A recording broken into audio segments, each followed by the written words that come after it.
We survived 10 years of depression, debt, and lawsuits, only to be broken by a single Sunday afternoon.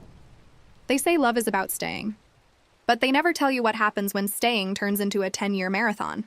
A marathon where you aren't just running for yourself, but you're carrying someone else's entire world on your shoulders. This isn't just a story about a marriage.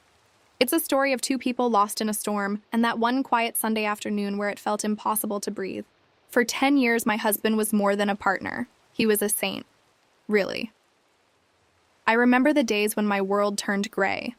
I lost my studies, my job, my health. Depression followed me everywhere like a cold shadow.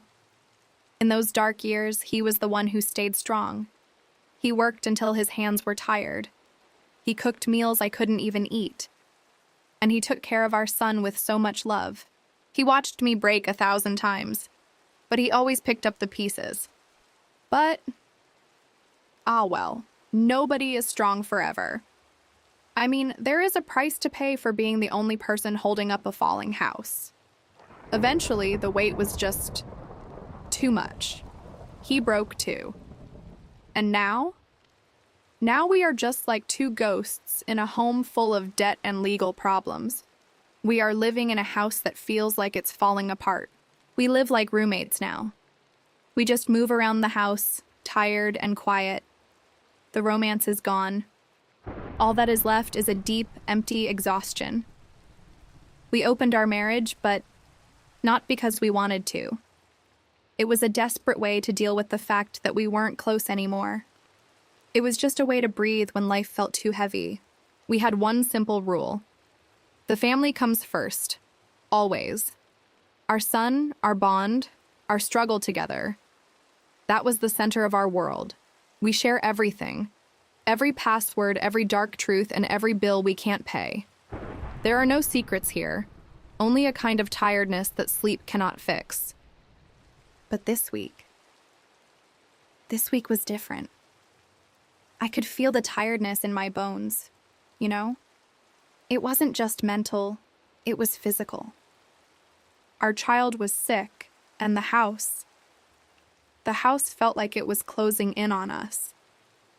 I remember looking at the piles of laundry in the corner, the unwashed dishes, and that one light bulb in the hallway that kept flickering. We just didn't have the energy to fix any of it. The air felt thick, like a storm was about to break right inside our living room. Stress wasn't just a word anymore. It was everywhere, in the way we moved, in the way we didn't even look at each other. We had a plan, though. Just one quiet night, to sit together on that old sofa, to order Christmas gifts, and to finally find a moment of peace while the rest of the world stayed outside. Then he asked to leave. He wanted to spend Sunday night with his girlfriend. After 10 years of him never leaving my side, I heard myself say, no. My voice was small, but I was sure. I told him we needed this time. I told him he was breaking our rule, the foundation of our life. In that moment, I felt like 10 years of family life were being traded for a few hours of escape. He didn't listen. He insisted. And that insisting, it sounded so cold, you know? It wasn't the voice of the man I knew. It was like he was choosing a door and slamming it right in my face. He said he deserved a break. He said he was willing to deal with the consequences. And for the first time in 20 years, the person I relied on most, the person who was the us in everything we built, he chose himself. He chose to walk away, even if it was just for a few hours. I feel left behind now. Even if it's only for half a day, the silence in the house feels louder. Is it too much to ask for him to be here when everything is going wrong? Or have I leaned on him so hard for so long that I didn't notice he had no strength left to hold me up?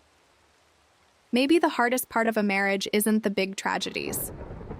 Maybe it's the quiet moments. Deciding who gets to rest when everyone is so tired. I don't know if this feeling of betrayal will go away by morning, or if I'm watching the first crack in a life I thought was unbreakable. Thanks for listening. This is my safe zone, and tonight, it's a bit heavy. What would you do in my place? Would you let him have his break after 10 years of being strong? Or are some rules never meant to be broken? Let me know in the comments. Let's talk.